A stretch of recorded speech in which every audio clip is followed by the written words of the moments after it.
कृष्ण हरे हरे हरे राम राम राम हरे हरे हरे कृष्ण कृष्ण कृष्ण हरे हरे हरे राम राम राम कृष्ण हरे कृष्ण कृष्ण कृष्ण हरे हरे हरे राम राम हरे कृष्ण कृष्ण कृष्ण हरे हरे हरे राम राम राम हरे हरे हरे कृष्ण कृष्ण कृष्ण हरे कृष्णा। ओम नमो भगवते वासुदेवाय। ओम नमो भगवते वासुदेवाय। ओम नमो भगवते वासुदेवाय। ओम अज्ञानतिमिरान्धस्य ज्ञानाञ्जनाशलाकय चक्षुरुन्मीलितं येन तस्मै श्रीगुरवे नमः। नमो विष्णुपादाय कृष्णप्रेष्ठाय भूतले श्रीमते भक्तिवेदान्त स्वामिनिति नामिने। नमस्ते सारस्वते देवे गौरवाणी प्रचारिणे निर्विशेष शून्यवादी पाश्चात्य देशधारिणे। जय श्री कृष्ण चैतन्य प्रभु नित्यानंद श्री अद्वैत गदाधर श्रीवासादि गौर भक्त वृंद। हरे कृष्ण कृष्ण कृष्ण हरे हरे हरे राम राम राम हरे हरे। ഹരേ കൃഷ്ണ. ശ്രീ ശ്രീ രാധാ ഗോവിന്ദ് ടെമ്പിൾ ഇസ്കോൺ മാംഗ്ലൂരിന്റെ ഭക്തിരസാമൃത സിന്ധു ക്ലാസ്സിലേക്ക് എല്ലാവർക്കും സ്വാഗതം. ഹരേ കൃഷ്ണ. എല്ലാവർക്കും പ്രണാമം. ഹരേ കൃഷ്ണ മാതാജി. ഹരേ കൃഷ്ണ. ഹരേ കൃഷ്ണ മാതാജി. രണ്ടാമത്തെ അധ്യായം എടുക്കണ്ടേ? രണ്ടാമത്തെ അധ്യായം. ഒന്നാമത്തെ അധ്യായം പരിശുദ്ധ ഭക്തിയുടെ സേവനത്തിന്റെ സവിശേഷ ലക്ഷണങ്ങൾ നമ്മൾ പഠിച്ചു. ഏതൊക്കെയാണ്? ക്ലേശാഗ്നി ശുഭത മോക്ഷ ലഘുക്തകൃ സുദുർലഭ സാന്ദ്രാനന്ദ വിശേഷാത്മ ശ്രീകൃഷ്ണാകർഷണി അല്ലെ? ഇതാണ് ഒന്നാമത്തെ അധ്യായം നമ്മൾ കണ്ടത്. ആ 6 പോയിന്റുകളാണ് നമ്മൾ പറഞ്ഞു പോയത്. നമുക്ക് മനസ്സിലായി നമ്മുടെ ക്ലേശങ്ങൾക്ക് കാരണം അജ്ഞാനമാണ്. അജ്ഞാനം കൊണ്ട് നമ്മൾ എന്ത് ചെയ്യുന്നു? ആഗ്രഹങ്ങൾ ഉണ്ടാകുന്നു. അപ്പൊ പാപം ചെയ്യും. അപ്പൊ നമുക്ക് എന്ത് വരും? അതിന്റെ ഫലം അനുഭവിക്കേണ്ടതായിട്ട് വരും. പ്രാരാബ്ധവും അപ്രാരാബ്ധ കർമ്മത്തെ കുറിച്ച് ഫലത്തെ കുറിച്ചൊക്കെ നമ്മൾ കണ്ടു. അത് കഴിഞ്ഞു. അപ്പൊ 6 സവിശേഷ ലക്ഷണങ്ങൾ നമ്മൾ കണ്ടു ഭക്തിയുടെ സേവനത്തിന്റെ. ഇനി രണ്ടാമത്തെ അധ്യായത്തിൽ പറയുന്നത് ഭക്തിയുടെ പ്രാഥമിക തലങ്ങളെ കുറിച്ച് അല്ലെങ്കിൽ പ്രാഥമിക ഭക്തിയുടെ പ്രവർത്തനങ്ങളെ കുറിച്ചാണ് രണ്ടാമത്തെ അധ്യായത്തിൽ പറയുന്നത്. ഹരേ കൃഷ്ണ. അപ്പോ അത് 3 തരത്തിലാണ് പറയുന്നത്. സാധനാ ഭക്തി, ഭാവഭക്തി, പ്രേമഭക്തി. ഭക്തിയുടെ പ്രാഥമിക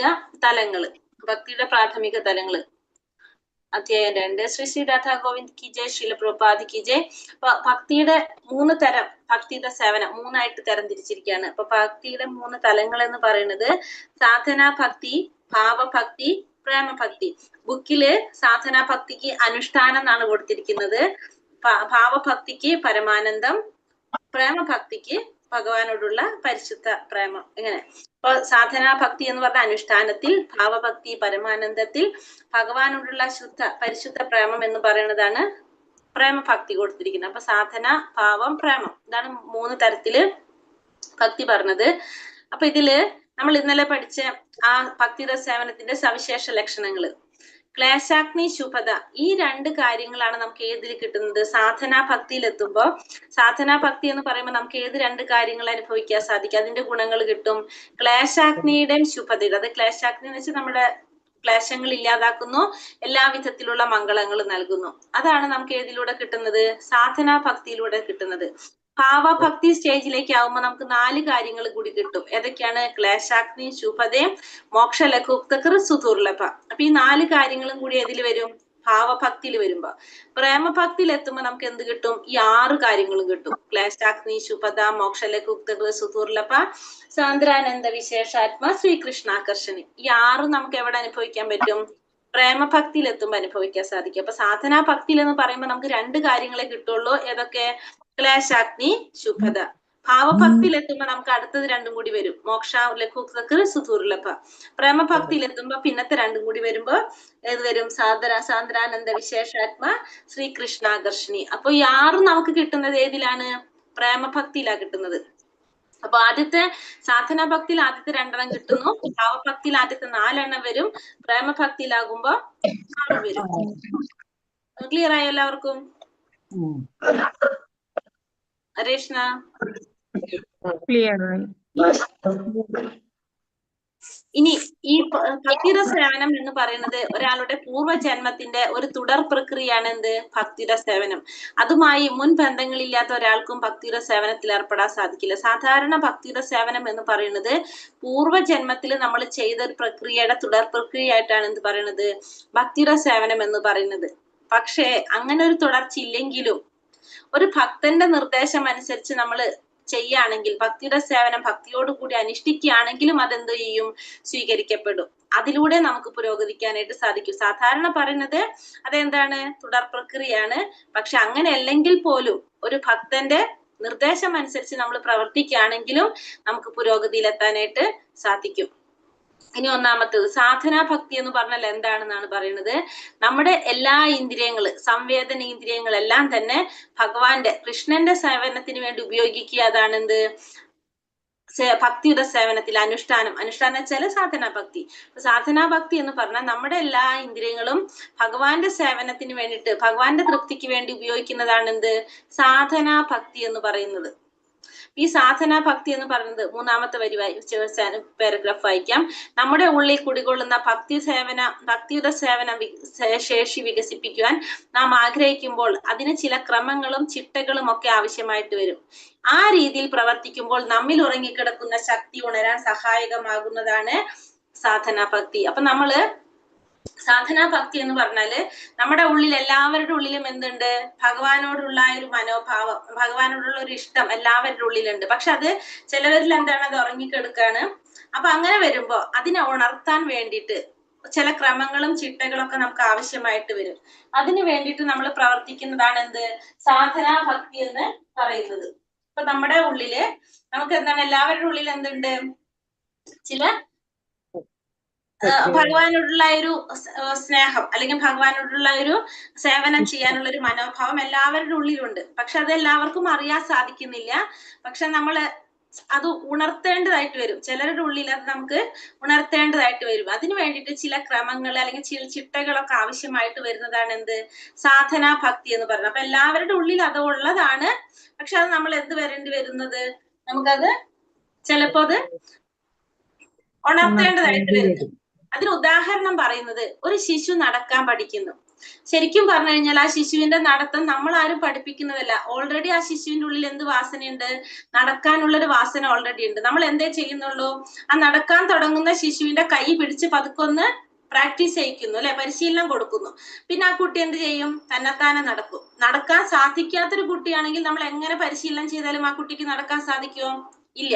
അപ്പൊ അത് ഓൾറെഡി അതിന്റെ ഉള്ളിൽ എന്തുണ്ട്, സ്വാഭാവികമായിട്ടുള്ള ഒരു ജന്മവാസന ആ കുട്ടിയിൽ ഉണ്ട് നടക്കാനുള്ള. അപ്പൊ നമ്മൾ ജസ്റ്റ് അതൊന്ന് ട്രെയിനിങ് ചെയ്യുന്നുള്ളൂ.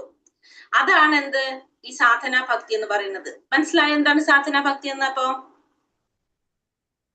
മനസ്സിലായി. ഹരേ കൃഷ്ണ. അപ്പൊ പൊതുവെ പറഞ്ഞാൽ ദത്താത്മാക്കൾ ഭ്രാന്തരാണ്. കാരണം കഷ്ടപ്പാടുകൾക്കും ബന്ധനത്തിനും കാരണമായി തീരുന്ന പ്രവർത്തനങ്ങളിൽ നിരന്തരം ഏർപ്പെട്ടിരിക്കുകയാണ് അവർ എന്ന് ശ്രീമദ് ഭാഗവതം പറയുന്നു. ആത്മാവ് അതിന്റെ മൂലരൂപത്തിൽ സച്ചിന്മയവും പരമാനന്ദപൂർണവും നിത്യവും ജ്ഞാനസ്വരൂപനും ആണ്. ഭൗതിക പ്രവർത്തനങ്ങളുമായി ബന്ധപ്പെടുന്നത് കൊണ്ട് ആത്മാവ് അനിത്യവും അജ്ഞാനപൂർണവും ദുരിതം നിറഞ്ഞതുമായി തീരുന്നു. വികർമ്മം മൂലമാണിത്. വികർമ്മം എന്നാൽ അരുതാത്ത പ്രവൃത്തി. അതുകൊണ്ട് നാം സാധനാ ഭക്തി അനുഷ്ഠിക്കണം. അപ്പൊ പൊതുവെ ഭക്താത്മാക്കൾ എങ്ങനെയാണ്, ഭ്രാന്തരാണ്. കാരണം അവരെന്തിന്റെ പിന്നാലെ നടക്കാണ്, കഷ്ടപ്പാടുകൾക്കും ബന്ധനത്തിനും കാരണമായി തീരുന്ന പ്രവർത്തനങ്ങളിൽ നിരന്തരം ഏർപ്പെട്ടുകൊണ്ടിരിക്കുന്നവരാണ് ഭക്താത്മാക്കൾ എന്നാണ് ശ്രീമദ് ഭാഗവതം പറയുന്നത്. അതുകൊണ്ട് എന്താ പറഞ്ഞ, ആത്മാവ് അതിന്റെ മൂലസ്വരൂപത്തിൽ സച്ചിന്മയവും പരമാനന്ദവും നിത്യവും ജ്ഞാനസ്വരൂപവുമാണ് ആര്, ആത്മാവ് എന്ന് പറയുന്നത്. ഭൗതിക പ്രവർത്തനങ്ങളായി ബന്ധപ്പെടുന്നത് കൊണ്ടാണ് ആത്മാവിന് പറയുന്നത് ദുരിതം അനുഭവിക്കേണ്ടതായിട്ട് വരുന്നത്. അതെന്തുകൊണ്ടാണ് സംഭവിക്കുന്നത്, വികർമ്മം കാരണം, അതായത് നമ്മൾ ശാസ്ത്രവിരുദ്ധമായിട്ട് പ്രവർത്തിക്കുന്നത് കാരണം. അതുകൊണ്ട് നമ്മൾ എന്ത് ചെയ്യണം, സാധനാ ഭക്തി നമ്മൾ അനുഷ്ഠിക്കേണ്ടതാണ്. ഒരു മനോരോഗ വിദഗ്ധന്റെ നിർദ്ദേശങ്ങൾ മനോരോഗം സുഖപ്പെടുത്തുന്നത് പോലെ ഒരു സാധനാ ഭക്തി മായയുടെ പിടിയിൽപ്പെട്ടുഴലുന്ന ഭക്താത്മാവിനെ ചിത്തഭ്രമത്തിൽ നിന്ന് മുക്തനാക്കുന്നു. അപ്പോ മനോരോഗ വിദഗ്ധന്റെ നിർദ്ദേശം എങ്ങനെയാണ്, മനോരോഗം സുഖപ്പെടുത്താനായിട്ട് ചെയ്യുന്നത് പോലെ ഒരു സാധനാ ഭക്തിയിലൂടെ എന്ത് സാധിക്കും, മായയുടെ പിടിയിൽ അകപ്പെട്ടു പോകുന്ന ഒരു ഭക്താത്മാവിനെ ചിത്തഭ്രമത്തിൽ നിന്ന് മുക്തനാക്കാണ് ചെയ്യുന്നത്.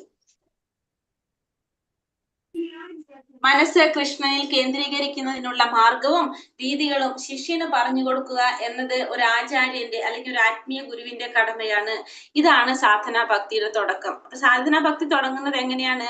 നമ്മളൊരു ഗുരുവ് നമുക്ക് പറഞ്ഞു തരുന്നത് മനസ്സ് ഭഗവാനിൽ കേന്ദ്രീകരിക്കാനുള്ള മാർഗം എന്താണ്, അതിന് വേണ്ട രീതികൾ എന്തൊക്കെയാണെന്ന് ഒരു ശിഷ്യന് ഒരു ആചാര്യൻ അല്ലെങ്കിൽ ഒരു ഗുരു അത് പറഞ്ഞു കൊടുക്കുക. അത് ആരുടെ കടമയാണ്? ആ ഗുരുവിന്റെ കടമയാണ്. ഇതിലൂടെയാണ് സാധനാ ഭക്തിയുടെ തുടക്കം. ഈ ലക്ഷ്യം സാക്ഷാത്കരിക്കാൻ ഹരേ കൃഷ്ണ മന്ത്ര ജപത്തെ കേന്ദ്രമാക്കിക്കൊണ്ട് അനുഷ്ഠിക്കേണ്ട പദ്ധതിയെ കുറിച്ച് ചൈതന്യ മഹാപ്രഭു പറയുന്നുണ്ട്. എന്താണ് പറയുന്നത്? ആ മന്ത്രജപത്തിന്റെ ശക്തി അപാരമാണ്. മഹാമന്ത്രത്തെ കുറിച്ച് അല്ലെ, നിമിഷം കൊണ്ട് തന്നെ നമ്മെ കൃഷ്ണനുമായി ബന്ധിപ്പിക്കാൻ ഇതിന് കഴിവുണ്ട്. അപ്പൊ മഹാമന്ത്രം കൊണ്ട് നിമിഷ നേരം കൊണ്ട് ഭഗവാനുമായിട്ട് ബന്ധിപ്പിക്കാനായിട്ട് കഴിവുണ്ട്. അതായത് നമ്മുടെ എല്ലാ ഇന്ദ്രിയങ്ങളും ഭഗവത് സേവനത്തിന് വേണ്ടി നമ്മൾ ഉപയോഗിക്കുന്നു. ഇതാണ് സാധന ഭക്തിയുടെ ആരംഭം. ഇതാണെന്ന് പറഞ്ഞു. ഉദാഹരണം ആരെ പറയണത്? അംബരീഷ് മഹാരാജാവിന്, നമുക്കറിയാവുന്നതാണത്.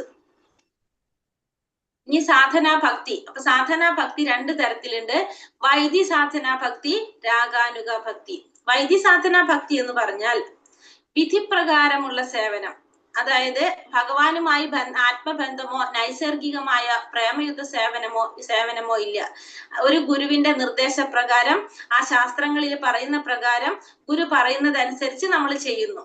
ഭഗവാനുമായിട്ട് ആത്മബന്ധം ഉണ്ടാക്കുന്നില്ല, സ്വമേധയാ വരുന്നൊരു സ്നേഹം വരുന്നില്ല. നമ്മൾ പക്ഷെ വിധി പ്രകാരം ചെയ്യുന്നു എന്ന് മാത്രം. ഗുരു പറയുന്നത് കൊണ്ട് നമ്മൾ അത് ചെയ്തു പോകുന്നു. അതാണ് എന്ത്? വൈദ്യ സാധനാ ഭക്തി എന്ന് പറയുന്നത്. അത് നൈസർഗിക. രാഗാനുഗ ഭക്തി എന്ന് പറഞ്ഞാൽ എന്തായിരിക്കും?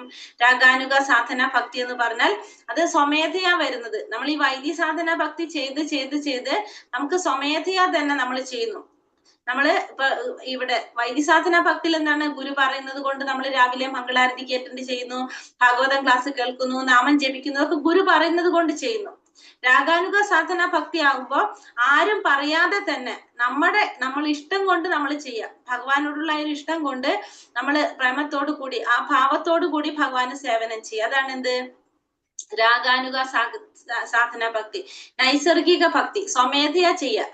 മറ്റേതെന്താണ്? ഗുരു പറയുന്നത് കൊണ്ട് ഗുരുവിന് ഇഷ്ടത്തിന് ചെയ്യാണ്, നമുക്ക് ഇഷ്ടണ്ടായിട്ട് ചെയ്യുന്നതല്ല വൈദ്യസാധന ഭക്തി. പക്ഷെ രാഗാനുഗ സാധന ഭക്തി എന്ന് പറയുമ്പോൾ എന്താണ്? നമ്മളിത് ചെയ്ത് നമ്മുടെ ഉള്ളിൽ അത് ഇഷ്ടം കൊണ്ട് ചെയ്യുന്നതാണ് എന്ത്? രാഗാനുഗ സാധന ഭക്തി എന്ന് പറയുന്നത്. ഒന്ന് സ്വമേധയാ ചെയ്യുന്നത്, മറ്റേത് ഗുരുവിന് വേണ്ടി ചെയ്യുന്നതാണ് വൈദ്യസാധന ഭക്തി. ക്ലിയർ ആയത് രണ്ടും? ഹരേ കൃഷ്ണ. പരമപുരുഷനായ ഭഗവാൻ കൃഷ്ണനെ കുറിച്ച് സർവദാ സ്മരിക്കുകയും ശ്രവിക്കുകയും പ്രകീർത്തിക്കുകയും ചെയ്യുക. അങ്ങനെ മരണഭയത്തിൽ നിന്ന് രക്ഷ നേടാം എന്ന് ശുകദേവ ഗോസ്വാമി പരീക്ഷിത് മഹാരാജാവിനോട് ഉപദേശിക്കുന്നു. അപ്പൊ പരീക്ഷിത് മഹാരാജാവിനോട് ശുകദേവ ഗോസ്വാമി ഉപദേശിക്കുന്നത് എന്താണ്? ഭഗവാനെ കുറിച്ച് സദാ സ്മരിക്കുക, കീർത്തിക്കുക, ശ്രവിക്കുക. ഇതാണ് മരണഭയത്തിൽ നിന്ന്. അതായത് നമ്മളെ ഏറ്റവും വലിയ ഭയമാണ് മരണഭയം. അതിൽ നിന്ന് രക്ഷ നേടാൻ പോലും എന്താ ചെയ്യേണ്ടത്? എപ്പോഴും ഭഗവാനെ സ്മരിക്കണം, ഭഗവാനെ കീർത്തിക്കണം, ഭഗവാനെ ശ്രവിക്കുക എന്നാണ് ആര് പറയുന്നത്? ശുകദേവ ഗോസ്വാമി പരീക്ഷിത് മഹാരാജാവിനോട് ഉപദേശിക്കുന്നത്. സർവാത്മാവാണ് ഭഗവാൻ എന്നും അദ്ദേഹം കൂട്ടിച്ചേർക്കുന്നു. കാരണം സർവാത്മാവ് എന്ന് പറഞ്ഞാൽ എന്താണ്? എല്ലാ ആത്മാക്കളുടെയും പരമാത്മാവാണ് ആര്? ഭഗവാൻ. എല്ലാവരുടെയും ഹൃദയത്തിൽ കുടികൊള്ളുന്ന സർവനിയന്താവായ ഈശ്വരനായിട്ടും ആരെ പറയുന്നുണ്ട്? ഭഗവാൻ കൃഷ്ണനെ പറയുന്നുണ്ട്. അപ്പൊ എല്ലാവരുടെ ഉള്ളിലും കുടികൊള്ളുന്ന പരമാത്മാവായിട്ടുള്ള ഈശ്വരനാണ് ആര്? ഭഗവാൻ. അതുകൊണ്ട് ഏതെങ്കിലും വിധത്തിൽ നമ്മൾ എന്ത് ചെയ്യണം? ഭഗവാനുമായിട്ടുള്ള ആത്മബന്ധം സ്ഥാപിക്കണം. സർവ്വ വിപത്തിൽ നിന്നും അദ്ദേഹം നമ്മെ മോചിപ്പിച്ചുകൊള്ളും. അപ്പൊ അതുകൊണ്ട് ഏതെങ്കിലും വിധത്തില് ഭഗവാനുമായിട്ട് നമ്മൾ എന്ത് ചെയ്യണം? ആത്മബന്ധം സ്ഥാപിച്ചെടുക്കണം. ഭഗവാൻ കൃഷ്ണൻ മാത്രമാണ് പ്രകൃതി നിയമങ്ങളുടെ നിയന്താവ്. അതിനാൽ കൃഷ്ണാവബോധം ഗൗരവമായി കൈക്കൊണ്ടാൽ ജനന മരണങ്ങളുടെ അവസാനിക്കാത്ത ശൃംഖലയിലേക്ക് നാം വലിച്ചെറിയപ്പെടില്ല. ആത്മാർത്ഥതയുള്ള ഭക്തൻ ഭഗവത് ധാമത്തിൽ മടങ്ങിയെത്തുകയും ചെയ്യും. ഇതാണ് ഭഗവത്ഗീത നൽകുന്ന ഉറപ്പ്. അപ്പോടെ പ്രകൃതി നിയമങ്ങളുടെ എല്ലാം നിയന്താവ് ആര് തന്നെയാണ്? ഭഗവാൻ കൃഷ്ണൻ തന്നെയാണ്. അപ്പൊ അതുകൊണ്ട് കൃഷ്ണാവബോധം ഗൗരവമായി കൈക്കൊണ്ട് കഴിഞ്ഞാൽ നമുക്ക് പിന്നെ എന്തുണ്ടാവില്ല? ഈ ജനന മരണങ്ങളുടെ ആ ശൃംഖലയിലേക്ക് നമ്മൾ വലിച്ചെറിയപ്പെടില്ല. ഒരു ആത്മാർത്ഥതയുള്ളൊരു ഭക്തൻ ഭഗവത് ധാമത്തിലേക്ക് മടങ്ങിയെത്താനും സാധിക്കും. ഇതാണ് എന്ത്? ഭഗവത്ഗീതയില് ഭഗവാൻ നമുക്ക് നൽകുന്ന ഉറപ്പ്. അപ്പൊ ഭഗവാനെ എന്ത് ചെയ്യാ? ഭഗവാനെ സ്മരിക്കുക, കീർത്തിക്കുക, ശ്രവിക്കുക. പിന്നെ കൃഷ്ണാവബോധം ഗൗരവമായിട്ട് കൃഷ്ണാവബോധം കൈക്കൊള്ളുക. നിരന്തരം ഭഗവാനെ സ്മരിക്കുക, ഒരിക്കലും ഭഗവാനെ മറക്കാതിരിക്കുക. ഇതാണ് എല്ലാ തത്വങ്ങളുടെ എന്ന തത്വം എല്ലാവരും അനുസരിക്കുക. ഇതാണ് രൂപഗോസ്വാമി പറയുന്നത് മെയിനായിട്ട്. എന്താണ് പറയുന്നത്? നിരന്തരം ഭഗവാനെ സ്മരിക്കണം, ഒരിക്കലും ഭഗവാനെ മറക്കാതിരിക്കുക. ഇതാണ് ആര് പറയുന്നത്? രൂപഗോസ്വാമി പറയുന്നത്. നിരന്തരം ഭഗവാനെ സ്മരിക്കുക, ഒരിക്കലും ഭഗവാനെ മറക്കാതിരിക്കുക. ഈ അനുശാസനം കൈക്കൊണ്ടാൽ മറ്റു ചട്ടങ്ങളും നിബന്ധനകളും താനെ ഉണ്ടായിക്കൊള്ളും. അപ്പൊ ഇത് നമ്മൾ പാലിക്കുകയാണെങ്കിൽ മറ്റുള്ളതൊക്കെ തന്നെത്താനെ ശരിയായിക്കൊള്ളും. ഈ അടിസ്ഥാനം മറ്റുള്ളവയിലെല്ലാം ഈ അടിസ്ഥാന തത്വത്തിന്റെ കീഴടക്കുകളാണ്. ഓരോരുത്തരും അവരവരുടെ നിലയ്ക്കനുസരിച്ച് ഈ പ്രവർത്തികൾ കൊണ്ട് ഭഗവാനെ തൃപ്തിപ്പെടുത്തണം. ഇല്ലെങ്കിൽ അവർക്ക് സ്വന്തം നിലയിൽ അധപതിക്കേണ്ടി വരും. അപ്പൊ ഓരോരുത്തരും അവരവരുടെ നിലയ്ക്കനുസരിച്ച് എന്ത് ചെയ്തിരിക്കണം? ഭഗവാനെ തൃപ്തിപ്പെടുത്തേണ്ടതാണ്. അല്ലെങ്കിൽ സ്വാഭാവികമായിട്ടും അവർക്ക് എന്താണ്? സ്വന്തം നിലയില് അധപതിക്കേണ്ടതായിട്ട് വരും. അപ്പൊ എല്ലാവരും അവരവരുടെ നിലയിൽ ഭഗവാനെ തൃപ്തിപ്പെടുത്തേണ്ടത് അത്യാവശ്യമാണ്. ആരും സ്വധർമ്മം അനുഷ്ഠിക്കുന്നില്ല. താൻ ബ്രാഹ്മണനാണെന്ന് അല്ലെങ്കിൽ ക്ഷത്രിയനാണെന്ന് ഓരോരുത്തരും കൊട്ടിഘോഷിക്കുന്നു. സത്യത്തിൽ ഇവരാരും എങ്ങനെയല്ല, ഒരു നിലയിലും ഇല്ലാത്തവരാണ്. ഇവർക്കാർക്കും ഭഗവാനുമായിട്ട് യാതൊരു ബന്ധവുമില്ല. കാരണം ഇവർക്ക് എന്തില്ല? കൃഷ്ണാവബോധമില്ല. ആരും താൻ ബ്രാഹ്മണനാണ് അല്ലെങ്കിൽ ക്ഷത്രിയനാണെന്ന് കൊട്ടിഘോഷിക്കുന്നു. പക്ഷെ ഒരു ബ്രാഹ്മണന്റേതായിട്ടുള്ള അല്ലെങ്കിൽ ക്ഷത്രിയന്റേതായിട്ടുള്ള യാതൊരു യോഗ്യതയും ഇവർക്കില്ല. കാരണം എന്താണ്? ഇവർക്ക് ഭഗവാനുമായിട്ടും ബന്ധമില്ല, കൃഷ്ണാവബോധം ഇവർക്കില്ല എന്നാണ് പറയുന്നത്. ശ്രീമദ് ഭാഗവതം 11-ാം സ്കന്ധം 27-ാം അധ്യായം 49-ാം ശ്ലോകത്തില് പറയുന്നു. എന്താ പറയുന്നത്? പ്രിയപ്പെട്ട ഉദ്ധവ, എല്ലാ മനുഷ്യരും കർമ്മനിരതരാണ്. എല്ലാവരും എന്ത് ചെയ്തുകൊണ്ടിരിക്കുകയാണ്? കർമ്മം ചെയ്തുകൊണ്ടിരിക്കുകയാണ്. കർമ്മം ചെയ്യാതെ ഒരാൾക്കും നിൽക്കാനായിട്ട് സാധിക്കില്ല. അതെങ്ങനെയാകാം? വേദത്തിൽ പറഞ്ഞിരിക്കുന്ന പോകലെയാകാം, ഭൗതികമായിട്ടുള്ളതാകാം, ഏതെങ്കിലും രീതിയിലായിക്കോട്ടെ അവരെന്ത് ചെയ്തുകൊണ്ടിരിക്കുകയാണ്? പ്രവൃത്തിയിൽ ഏർപ്പെട്ടുകൊണ്ടിരിക്കുകയാണ്. ഇത് ഏതിലായാലും എങ്ങനത്തെ പ്രവൃത്തിയിലായാലും വേദ പറഞ്ഞ പ്രകാരമാകാം, ഭൗതികമായിട്ടുള്ളതാകാം, ഏതെങ്കിലും രീതിയിലായാലും കൃഷ്ണാവബോധത്തോടെ ഭഗവാനെ ആരാധിക്കുകയാണെങ്കിൽ അവർക്ക് എന്ത് സംഭവിക്കും? ഈ ലോകത്തിലായാലും പരലോകത്തിലായാലും അവർക്ക് സുഖം അനുഭവിക്കാൻ സാധിക്കും എന്നതിൽ ഒരു സംശയമില്ല. അപ്പൊ ഈ ജീവാത്മാക്കൾ എല്ലാവരും എന്ത് ചെയ്തുകൊണ്ടിരിക്കുകയാണ്? എപ്പോഴും കർമ്മം ചെയ്തുകൊണ്ടിരിക്കുന്നവരാണ്. അപ്പൊ അവരാ ചെയ്യുന്ന പ്രവൃത്തി കൃഷ്ണാവബോധത്തോടെ ചെയ്യുകയാണെങ്കിൽ ഈ ലോകത്തിലായാലും പരലോകത്തിലായാലും അവർക്ക് എന്തനുഭവിക്കാൻ സാധിക്കും? സുഖം അനുഭവിക്കാനായിട്ട് സാധിക്കും. ഇപ്രകാരം ബ്രാഹ്മണൻ, ക്ഷത്രിയൻ, വൈശ്യ, ശൂദ്ര ഭേദമോ, ബ്രഹ്മചാരി, ഗൃഹസ്ഥൻ, വാനപ്രസ്ഥൻ, സന്യാസി ഈ വ്യത്യാസമോ വകവയ്ക്കാത്തതാണ് എന്ത്? കൃഷ്ണാവബോധം. അതെത്രയോ സുന്ദരമാണെന്ന് പറയുന്നത്. ഇതില് 4 വർണ്ണങ്ങളോ 4 ആശ്രമങ്ങളോ എന്നുള്ള വ്യത്യാസം ഏതിൽ വരുന്നില്ല?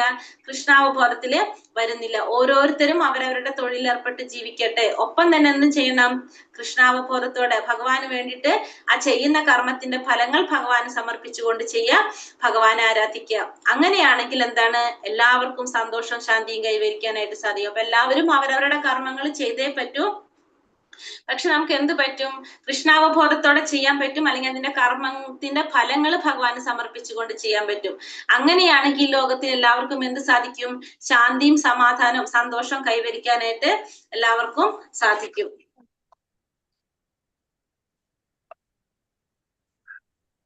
ഹരേ കൃഷ്ണ കൃഷ്ണ കൃഷ്ണ ഹരേ ഹരേ, ഹരേ രാമ രാമ രാമ ഹരേ ഹരേ. വഞ്ചകൽപതരുപേശ്ച കൃപാ സിന്ധോഭ്യവച പതിദാനം പാവനേഭ്യോ വൈഷ്ണവേഭ്യോ നമോ നമഃ. അനന്തകോടി വൈഷ്ണവ ഭക്തവൃന്ദിക്ക് ജയ്, ശില പ്രഭുപാദിക്ക് ജയ്, ഗുരുദേവയ്ക്ക് ജയ്, നിത്യായി ഗൗര പരമാനന്ദേ. ഹരി ഹരി ബോൾ. ഹരേ കൃഷ്ണ. അപ്പൊ ഇതില് ഇത്രയാണുള്ളത്. അപ്പൊ പ്രാഥമിക തലങ്ങൾ, ഭക്തിയുടെ പ്രാഥമിക തലങ്ങൾ എന്ന് പറഞ്ഞാല് 3 തരത്തിലുള്ള ഭക്തി നമ്മൾ കണ്ടു. സാധന ഭക്തി, ഭാവഭക്തി, പ്രേമഭക്തി. അതില് സാധന ഭക്തിയെ 2ആക്കി തിരിച്ചിട്ടുണ്ട്. ഏതൊക്കെയാണ്? വൈദ്യ സാധന ഭക്തി, രാഗാനുഗ സാധന ഭക്തി. സാധന ഭക്തി എന്ന് പറഞ്ഞാൽ എന്താണ്? നമ്മുടെ എല്ലാ ഇന്ദ്രിയങ്ങളും ഭഗവത്സേവനത്തിന് വേണ്ടിയിട്ട് ഉപയോഗിക്കുകയാണെങ്കിൽ നമുക്ക് അതിന് എന്ത് പറയാം? സാധന ഭക്തി എന്ന് പറയാം. വൈദ്യ സാധന ഭക്തി എന്ന് പറഞ്ഞാല് ഒരു ആചാര്യം പറയുന്നതനുസരിച്ച് നമ്മുടെ ശാസ്ത്രങ്ങളും നിയമങ്ങളും തത്വങ്ങളും എല്ലാം പാലിച്ചുകൊണ്ട് ആചാര്യം പറയുന്നതനുസരിച്ച് പ്രവർത്തിക്കുന്നതാണ് എന്ത്? നിഷ്ഠകളോടുകൂടി ചെയ്യുന്നത് വൈദ്യ സാധന ഭക്തി. ആ ചെയ്യുന്നത് തന്നെ സ്വമേധയാ ചെയ്യാൻ തുടങ്ങിക്കഴിഞ്ഞാൽ അതെന്തായിട്ട് മാറും? രാഗാനുഗ സാധന ഭക്തി. 2 തരത്തില് പറഞ്ഞത്. പിന്നെ സാധനാ ഭക്തിയിൽ നിൽക്കുമ്പോൾ നമുക്ക് ഏതൊക്കെ കിട്ടുന്നത്? ക്ലേശാഗ്നി, ശുഭത 2 ഗുണങ്ങൾ അനുഭവിക്കാൻ സാധിക്കും. ഭാവഭക്തിയിലാവുമ്പോ ക്ലേശാഗ്നി, ശുഭത, ദുർലഭ. ഭാവഭക്തി പ്രേമഭക്തിയിലാവുമ്പോ ക്ലേശാഗ്നി, ശുഭത, മോക്ഷ ദുർലഭ, സാന്ദ്രാനന്ദ വിശേഷാത്മ ശ്രീകൃഷ്ണ കൃഷ്ണ. എല്ലാതും നമുക്ക് ഈ 6 ഭക്തിയുത സേവനത്തിന്റെ ഈ 6 ഗുണങ്ങളും നമുക്ക് അനുഭവിക്കാനായിട്ട് സാധിക്കും. പിന്നെ നമുക്ക് ഇതിലൊരു കാര്യം കൂടി പറയുന്നുണ്ട്. നിമി മഹാരാജാവിനെ ഉപദേശിക്കുന്നതിനെത്തിയ നവയോഗീന്ദ്രന്മാരിൽ ഒരാളായിട്ടുള്ള ചമസമുനി പറയുന്നതാണ്, ഈ ബ്രാഹ്മണർ, വൈശ്യർ, ശൂദ്രർ, ക്ഷത്രിയർ ഈ 4 വർണ്ണങ്ങൾ വിരാട് രൂപത്തിന്റെ പല ഭാഗങ്ങളിൽ നിന്നാണ്, ഭഗവാന്റെ പല ഭാഗത്തു നിന്നാണ് രൂപം കൊണ്ടത്. ബ്രാഹ്മണർ ഭഗവാന്റെ മുഖത്തു നിന്ന് വന്നതാണ്, ക്ഷത്രിയർ ബാഹുക്കൾ കൈകളിൽ നിന്നും, വൈശ്യർ അരക്കെട്ടിൽ നിന്നും, ശൂദ്രന്മാർ പാദത്തിൽ നിന്നുമാണ് വന്നത്. അപ്പൊ ബ്രാഹ്മണർ എവിടെ നിന്നാണ്? മുഖത്തു നിന്ന്. ക്ഷത്രിയൻ ബാഹുക്കളിൽ നിന്ന്, വൈശ്യർ അരക്കെട്ടിൽ നിന്ന്, ശൂദ്രന്മാർ പാദത്തിൽ നിന്ന് വന്നത്. ഇനി അതുപോലെ തന്നെ സന്യാസി മുഖത്ത് ശിരസിൽ നിന്ന്, സന്യാസി ശിരസിൽ നിന്നും, വാനപ്രസ്ഥക്കാർ ബാഹുക്കളിൽ നിന്നും, ഗൃഹസ്ഥൻ അരക്കെട്ടിൽ നിന്നും, ബ്രഹ്മചാരി പാദത്തിൽ നിന്നും ജനിച്ചു. അപ്പൊ 4 വർണ്ണത്തിലുള്ളവരും 4 ആശ്രമത്തിലുള്ളവരും എവിടെ നിന്നാണ് ഭഗവാന്റെ ഏത് ഭാഗത്തു നിന്നാണ് ജനിച്ചതെന്ന് പറയുന്നത്. ഇത്രയും കാര്യങ്ങളാണ് നമ്മൾ ഈ അധ്യായത്തിൽ പറഞ്ഞിരിക്കുന്നത്.